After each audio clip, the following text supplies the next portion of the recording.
नमस्ते। आज के इस वीडियो में हम जानेंगे मोबिलिटी एंड गेट ट्रेनिंग के बारे में। इस ट्रेनिंग के कुछ इम्पॉर्टेंट स्टेप्स है जिसे फॉलो करके आपका पेशेंट फिर से इंडिपेंडेंटली वॉक कर सकता है। अब हमारा जो प्राइमरी स्टेप है वो है सिट टू स्टैंड, जिसमें हम पेशेंट को बैठे हुए पोजीशन से खड़े कैसे रहना है वो सिखाएंगे।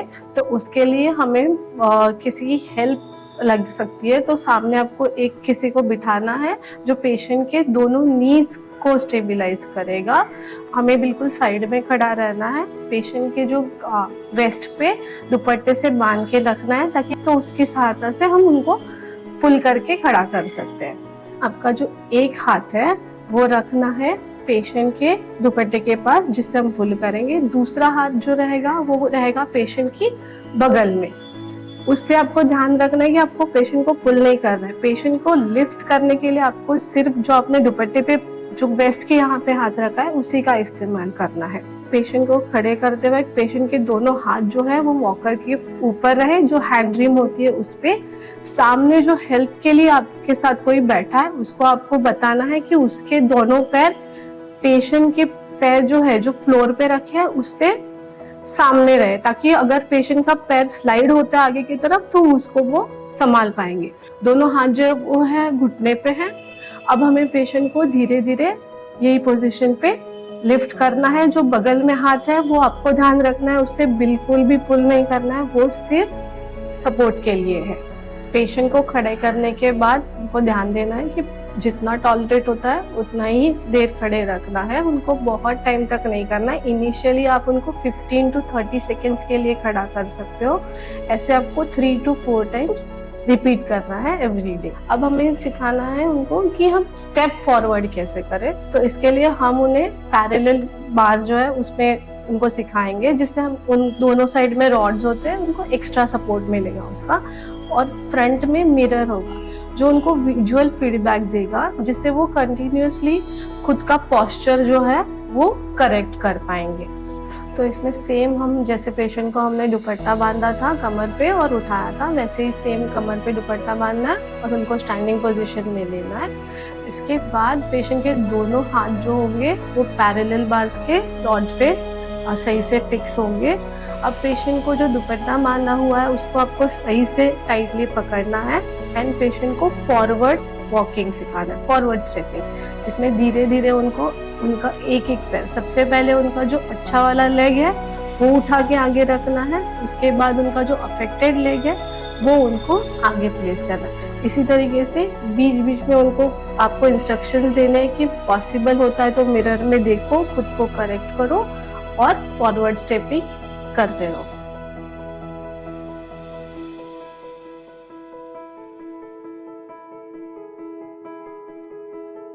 जब पेशेंट खुद से खड़ा हो पा रहा है तब हम उसको वॉकर पे स्विच करेंगे। जैसे कि वॉकर्स बहुत अलग अलग टाइप के होते हैं, बट हम जो यहाँ पे यूज कर रहे हैं वो बेसिक है, जो हम इनिशियल स्टेज में देंगे। जब पेशेंट का बैलेंस बहुत अच्छा हो जाएगा, वो अनइवन सरफेस पे भी अच्छे से चल पाएंगे, तब हम उनको वॉकर विथ व्हील्स जो होता है वो रेकमेंड करेंगे। वॉकर की हाइट कभी भी बहुत ज्यादा या बहुत लो नहीं होनी चाहिए, वो हमेशा पेशेंट के वेस्ट लेवल पे या हल्की सी उससे नीचे होनी चाहिए, जिससे क्या होगा उनका पोस्चर जो है चलते वक्त वो स्ट्रेट और मेंटेन रहेगा। वॉकर को सही से प्लेस करना है पेशेंट के सामने। पेशेंट अब खड़ा है, अब उनको चलना है, तो वो कैसे करना है देखना है। पेशेंट को कहना है कि वॉकर जो है पहले आगे प्लेस करनी है, पैरों को पहले आगे की तरफ नहीं लेके जाना है, हमेशा वॉकर आगे जाना चाहिए। फिर पेशेंट का जो अच्छा वाला पैर है उसको आगे की तरफ बढ़ाना है, पूरा जो वेट है वो हाथों पे आना चाहिए। अब हमें हमारा जो पेशेंट को कहना है जो अफेक्टेड लेग है उसको आगे करना है।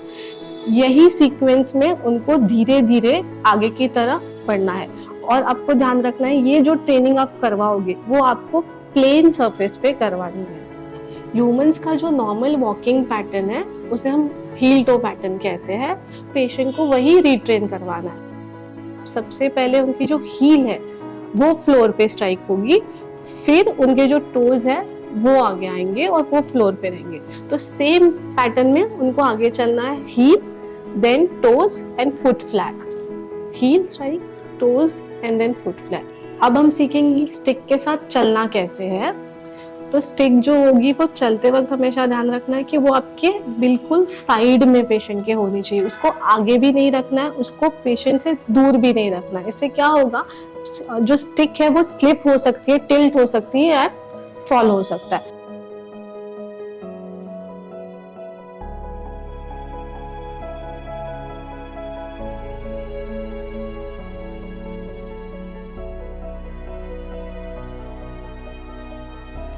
सेम जैसे मैंने वॉकर के लिए कहा था कि हाइट जो होगी वो वेस्ट लेवल के साथ होगी या फिर उससे हल्की सी कम होगी तो भी चलेगी, क्योंकि हाइट अगर बहुत ज्यादा है या बहुत कम है तो पेशेंट का पोस्चर बिगड़ जाता है, जिससे फॉल के चांसेस बढ़ जाते हैं। तो चलना शुरू करने से पहले स्टिक जो है वो पेशेंट के बाजू में होगी, उस स्टिक को साइड में रखना है। उसके बाद जो आपका अच्छा पैर है उसको आगे रखना है। उसके बाद जो आपका अफेक्टेड लेग है वो सेम वही लेवल पे आगे रखना है। फिर से सेम सीक्वेंस दोहराना है। स्टिक को आगे रखना है, अच्छा वाला पैर उसी के लेवल में आगे आएगा, उसके बाद जो अफेक्टेड पैर है वो आएगा। यही सीक्वेंस में पेशेंट को हमें ट्रेनिंग देनी है। जब पेशेंट अच्छे से वॉकिंग स्टिक के साथ चल पा रहे हैं, लेकिन प्रॉब्लम है कि वो अच्छे से नी को बेंड नहीं कर पा रहे हैं, उठा के नहीं रख पा रहे, तो हमें उनको बैरियर्स क्रॉस कैसे करने हैं वो ट्रेनिंग देना बहुत जरूरी होता है। क्योंकि कई बार ऐसे होता है कि हम जब भी वॉशरूम का इस्तेमाल कर रहे हैं, कहीं आउटडोर जा रहे हैं, तो वहाँ पे थ्रेशोल्ड होता है या कई बैरियर्स होते हैं जिसमें पेशेंट को एक्चुअली पैर बहुत ऊंचाई पे रख के फिर उसको क्रॉस करके आगे बढ़ना है। उसके लिए हम क्या करेंगे, उनको वो बैरियर्स हर्डल्स के साथ सिखाएंगे, जिसमें हम कोन्स रख सकते हो, आप घर पे बॉटल्स का भी इस्तेमाल कर सकते हो। पेशेंट को उसके ऊपर से पैर रख के उसको क्रॉस करके आगे रखना। ये करते वक्त आपको ध्यान रखना है कि जो अच्छा पैर है उसको उठा के हम आगे रखेंगे, फिर जो हमारा दूसरा पैर है जो अफेक्टेड है उसको लेंगे, सेम लेवल पे रखेंगे। फिर से सेम उसको जितना हो सकता है क्रॉस करना है। उसके साथ ही आपको दूसरे पैर को जो अफेक्टेड है एक्चुअली, जिसका घुटना इतना मुड़ नहीं रहा है, उसको भी उतनी ही लेवल से आगे की तरफ लाके रखना है। ऐसे ही हम सेम करेंगे साइडवेज मैनर में, जिसमें हम टर्न करेंगे खुद को और साइडवेज सेम क्रॉस करेंगे।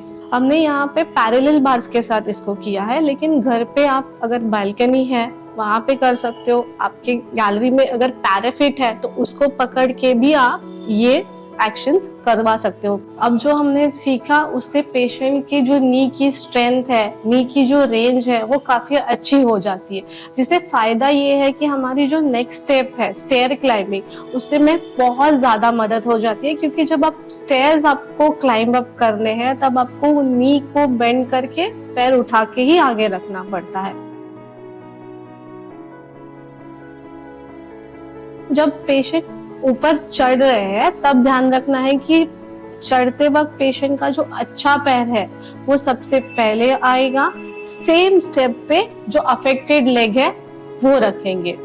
सेम हमें सीक्वेंस फॉलो करना है। नेक्स्ट स्टेप पे जो अच्छा वाला फुट है वो, उसके बाद जो अफेक्टेड फुट है वो।